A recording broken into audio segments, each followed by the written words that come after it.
اور دیگر ممبر نور پر آنا روز شعراء و خطبہ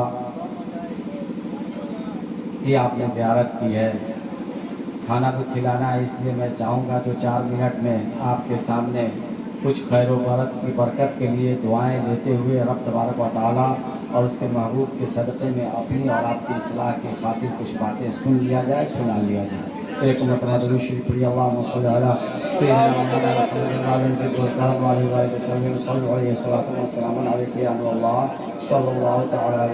محمد۔ میرے اسلامی بھائیوں، قرآن شریف کی بڑی ہی مختصر آیت پاک، مکمل ایک سورہ، ایک رکوع جسے سورہ اخلاص کہتے ہیں، اس کی تلاوت کر سورہ کوثر کہتے ہیں، سورہ اخلاص نہیں، سورہ کوثر کہتے ہیں، اس کی تلاوت کرنے کا میں نے آپ کے سامنے شرف حاصل کیا۔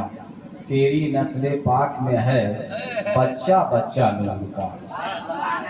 چونکہ اس آیت پاک میں رب تبارک و تعالیٰ آپ کی امت کی، آپ کے آل کی، آپ کے نبوت کی، آپ کے معجزات کی، آپ کے ہر چیز کی کثرت کا ذکر فرما رہا ہے۔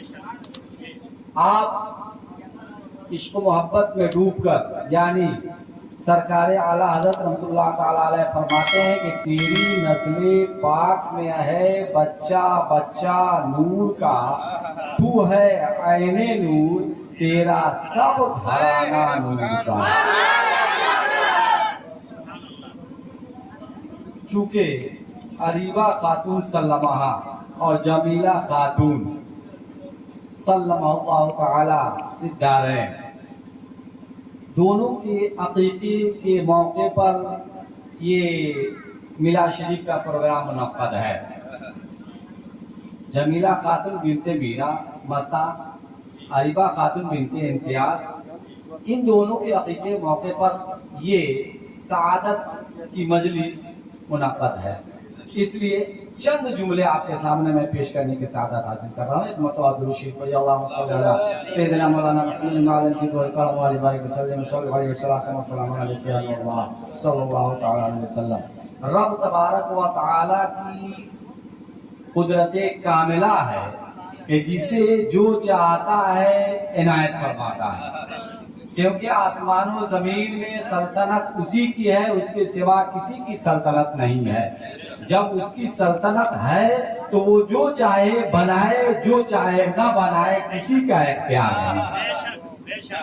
جسے چاہے بیٹے عنایت فرما دے، جسے چاہے بیٹیاں عنایت فرما دے، اور جسے چاہے بیٹا اور بیٹیاں دونوں عنایت فرما دے، اور جسے چاہے بانجھ بنا دے، کسی کو کوئی اس پر اختیار نہیں ہے۔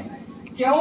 اس لیے کہ رب تبارک و تعالیٰ جانتا ہے کہ کسی کو بیٹا دیا ہے تو کیوں بیٹا دیا ہے، صرف بیٹیاں دیا ہے تو کیوں بیٹیاں دیا ہے، کسی کو بیٹا اور بیٹے دونوں دیا ہے تو کیوں دیا ہے، کسی کو بانجھ بنا دیا ہے تو کیوں بنا دیا ہے، یہ رب ہی جانتا ہے اور رب ہی کی مصلحت ہے، اور اس میں کسی کا عمل دخل نہیں ہے۔ لہٰذا اب قرآن کی آیت پاک کو ملاحظہ فرمائیے۔ رب تبارک و تعالیٰ اپنے محبوب کے بارے میں سورہ کوثر میں مکمل یہ آیت پاک کے اندر بیان فرما رہا ہے۔ یہ ایک مکمل رکوع ہے، 3 آیتیں ہیں، 10 کلمے ہیں، 42 حروف۔